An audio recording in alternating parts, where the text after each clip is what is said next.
do you know the number of, they call it the unaccompanied alien children? Yeah, There's two names: unaccompanied minor children, unaccompanied alien children. So both of them are pretty much the same thing. But let's just go with the UAC. Do you know in 2008, where President Bush was, it was his last year? Do you know that entire year how many came through? Roughly 8,041 the entire year. That's it. That's it. Do you know what it was in 2022? 149,000 unaccompanied. Just walking to Let me say it one more time, guys. Unaccompanied children. Do you know what the average age is? 11 years old. The median age is 13 years old. So 11, and then so the system that they have is broken through ICE because ICE is, you hear the stories that they talk about that one, they don't have the bandwidth. So we don't have the bandwidth. We don't have the system. So 32,000 of these, they don't have the system to report to each other. So like how in insurance we build a software that the agent can see what is the status of a policy, the carrier can see and report it, the employees can see, everybody can see what's going on with this one client. So the more eyes are on it, the more we can help the policy get approved. So imagine they don't have a system to say, where's this kid at? Oh, he didn't even show up. The kid didn't show up to the court. Who's following up with what's going on with the, Mayorkas being asked the question. So what do you guys do? Do you guys go back and investigate to see what's going on with the kids?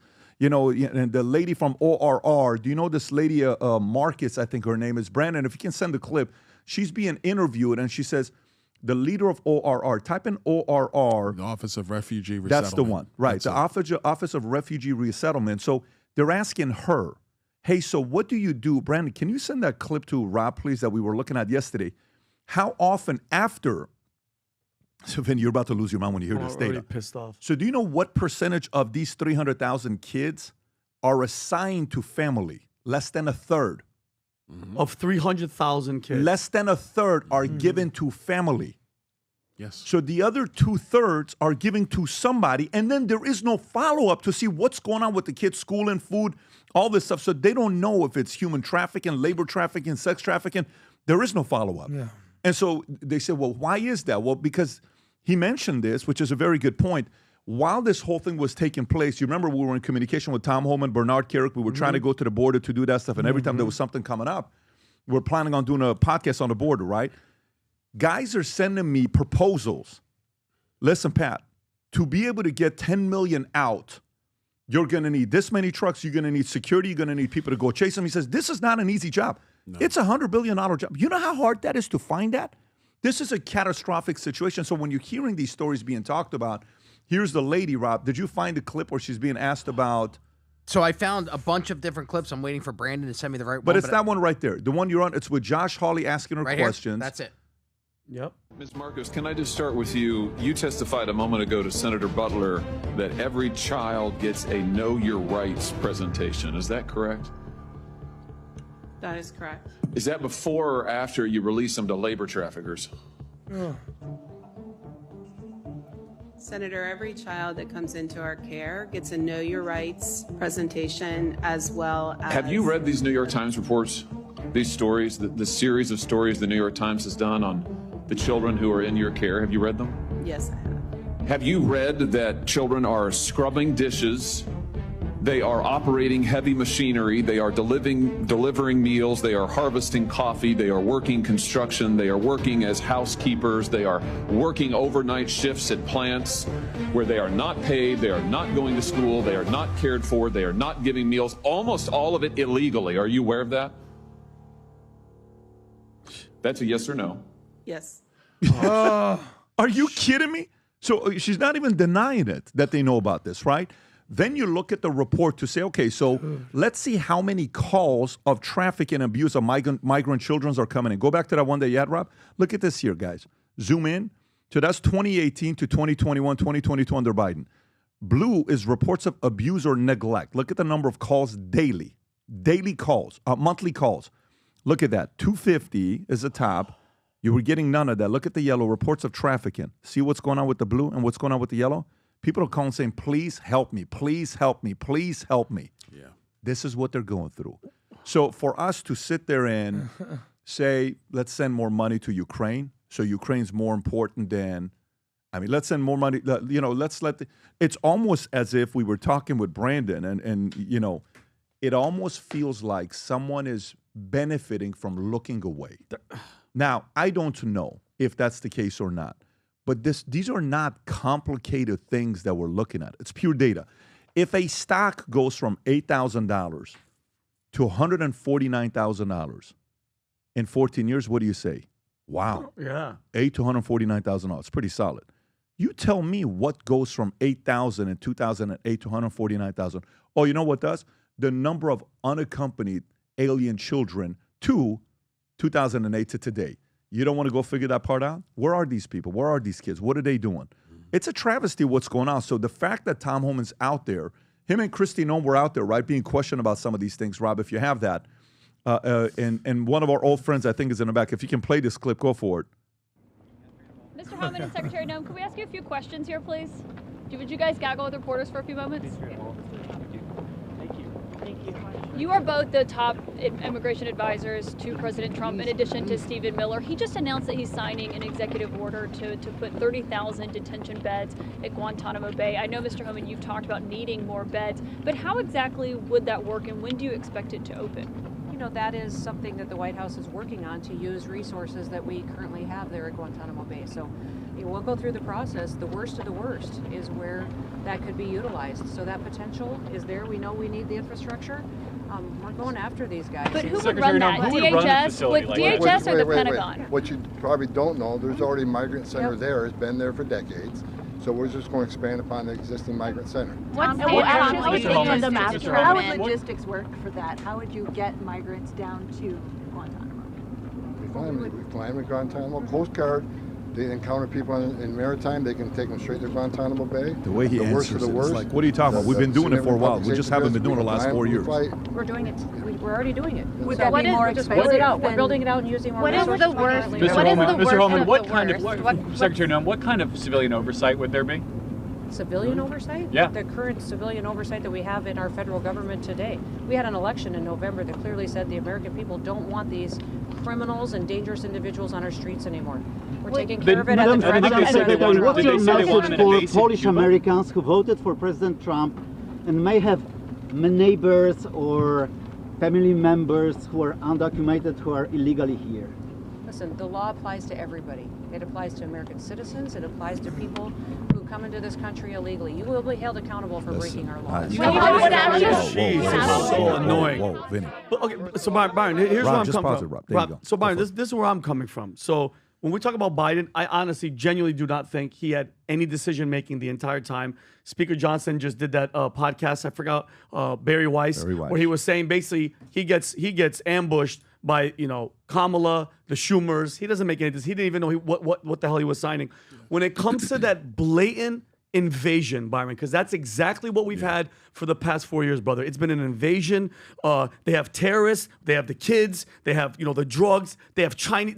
It's on all different fronts. Byron, how did they get away with it? I understand he's the president, but who's really behind it, and what was their actual objective? Was it for all this turnstile stuff? Was it because they're like, all right, listen, we're going to have all these kids. We could do whatever we want with them. Labor, sex trafficking, whatever. We could, have terrorists just in case we want anybody to ever do whatever. And we have all the drugs. Who's really making the decision? I know Alejandro Mayorkas was the head of Homeland Security, but what's the main goal of saying, guys, open the border, let everybody in? What? The Democrat Party has wanted open borders for decades. And what's the main goal? Because there's a back up. The Democrats are largely a factional party. They're a party of factions, abortion, open borders, etc. All of their different planks. So how they kind of operate as a party is, you may not really. This might not be your issue, but since this is a party, we support all the issues. The staff, and that's why personnel is policy. So what Donald Trump's doing with federal workers and how they just came in with their team ASAP is because personnel is policy.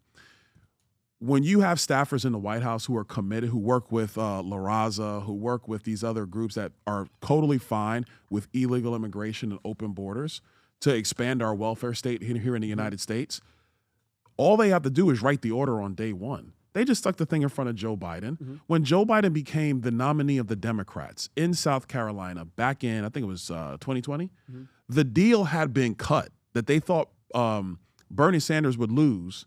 So they all came together, cut the deal, and said, okay, we're going to do Joe Biden. So the deal, part of the deal that basically everybody knows now is Joe Biden had to basically sign off on all the crazy policies. So that was the deal. The staff that went in, it was their vision to do this. That's why overnight they ended Remain in Mexico. They stopped border wall construction. They did all these things. The reason why unaccompanied minors were the first big tranche was because of COVID-19 and Title 42, because Title 42 would not allow adults into the country. That was under Title 42 because of COVID-19. They wouldn't let adults in, but our policy was, but if a child comes in, we will let that child in. So the cartels knew this. Jeez. And that what they did is they would send tranches, 50 kids, 75 kids, 100 kids. I've seen it where they would walk right up to our border agents and say, we're here and we need you to process us. And the kids are given a script to say. I was on the border. There was a girl in this group that got stopped. And we were talking to the girl, and she's like, yeah, this is my 4th time coming across. Oh. This is business. The Biden administration knew that it was business. The staffers at Homeland and at the White House knew this was going on. They wanted it to go on. They knew young girls were being raped on the journey to our southern border. They knew this. They didn't care. And then the other people who are part of this, complicit in this, are the NGOs. The NGOs operate on both sides of the border in order for this entire process to happen. And they use kids as the first wave of it because we as a country would say, if kids come to our border, we will accept them in. But because of COVID rules and Title 42, we're not going to accept in adults. And that's what happened. It is a staffing issue. It is an ideological issue in the Democrat Party. Even today, they argue against Tom Homan and what he's trying to do because for them, they have always wanted open borders. And this is where people who have studied and read about the Cloward-Piven strategy of you overwhelm the system in order to rebuild the system, that their strategy, some Democrats, not all, some are, you overwhelm each aspect of the federal system, and so that when it breaks down, then you get to point the finger and then you get to design the new. And that's really at the core what's going on. But that's why Donald Trump was elected to stop all this. Who are the NGOs that you were referencing? The biggest ones are Catholic Charities. Catholic Charities is an NGO. Okay. They get money from the federal government for nonprofit goodwill work. We have NGOs operating all over the world. I would argue we have too many NGOs that are not operating in the interest of the United States, but the deep state has been funding them for decades. Catholic Charities is one of them. So Catholic Charities is one of the larger NGOs. They operate, I believe, yes, on both sides of the border. And they'll do things like bring clothes, bring water, bring food, stuff like that. Because when these kids or even adults, when they're coming up to the border, they might get a liter of water in their journey. That's it. So they come up starving. They're starving. They're hungry. They're malnourished, etc. Catholic Charity steps in and provides aid. And the way the Catholic Church views it is, we're providing aid to people who are truly in need, and that's their mission. They are given federal funds through the NGO process in order to do that. The problem is that we fund this, but it's against our national interest to do this. And that's why you have all these funding fights in Washington. Because when you start turning these spigots off, it goes to a lot of groups or a lot of contractors who've had their hand in the kitty for a long time. And then when you start dialing that stuff down, that's when you get these reactions of, you're cutting off poor people, you're doing this, you're doing that. Yeah. No, we are right-sizing the federal government, one, so it can actually be efficient for a change, and it can actually do the things that are in the interest of the United States and its people. If I can just kind of summarize exactly what I heard from you. Yeah. And Rob, if you can show that stat again, it seems like there's two types of people on that left side of the aisle. Yeah. There's sort of like the strategic villainous people who are here for open borders and they just want to flood the system. And then there's the deeply empathetic but uninformed people that basically know, like the Selena Gomez's of the world. Oh my God, they're crying, they're emotional. But okay, we have to let them in, we have to help them. But guys, there's a flip side to it. What's the flip side? Well, look at this. Pat pointed this out. Yeah. So when we do let them in, you say, don't take my kindness for weakness. all that empathy that you're ingratiating to this side of the border, look what happens to the kids that you're letting in. What does it say? This is reports of abuse and neglect and trafficking. Look how much that's skyrocketed. That's the since report. 2020. That's the report. Those are the kids that could get to a phone. Those are the kids that even speak English. So for Selena Gomez and anybody who, I understand that they have in their heart, they feel the most empathetic thing is to just do whatever you can to help people who are impoverished. But when you allow what occurred under the Biden administration, you create a man-made humanitarian crisis. Because those young kids in particular, the girls and young boys who were sold into sex slavery by the cartels, who never make it to our border, they're down the rabbit hole. That's not even the unintended consequences. Those are the real consequences of what occurred. So the most empathetic thing is to secure the nation and not allow illegal immigration, because you're not selling adults and, frankly, yes, young kids down a life that is unspeakable. And by the way, didn't Rambo, Stallone, do a movie on human trafficking that came out a couple of years ago? Yes. Yeah. Didn't he do that? If you haven't seen it, I think it's worth watching. I don't know if it was like something everybody talked about, but it's worth watching. It's about him going to Mexico trying to rescue a young girl that's trapped in a sex trafficking ring.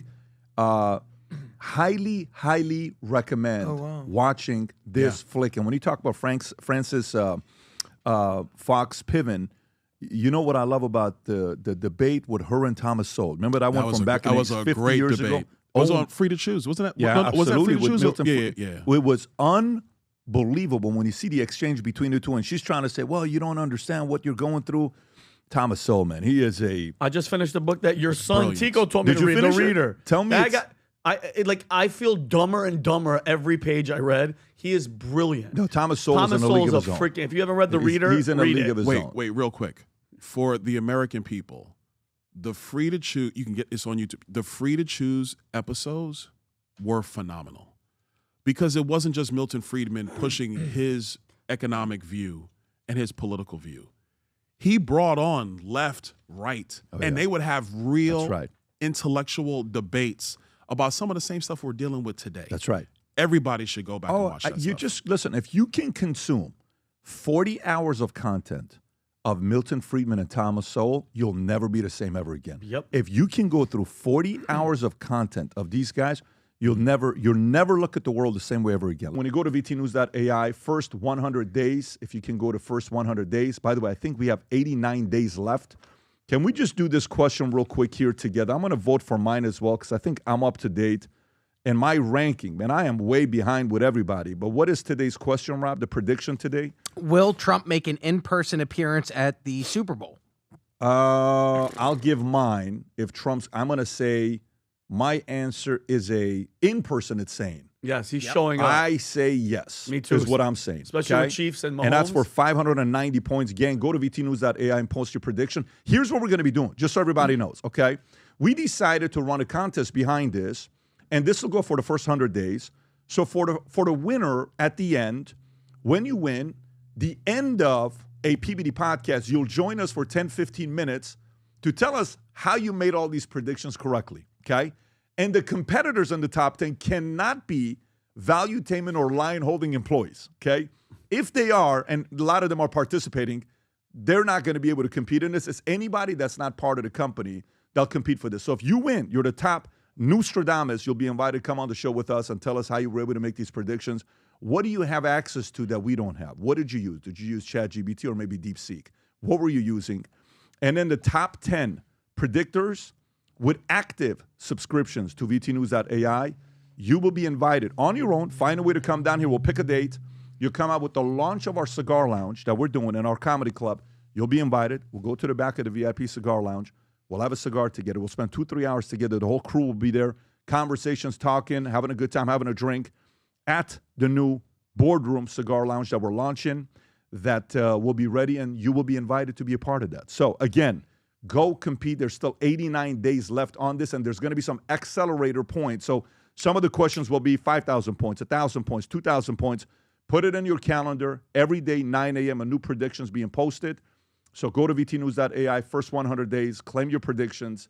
subscribe to the membership. Either one of the subscriptions that we have that's paid, you'll be able to participate in this contest that we're running. If you enjoyed this video, you want to watch more videos like this, click here. And if you want to watch the entire podcast, click here.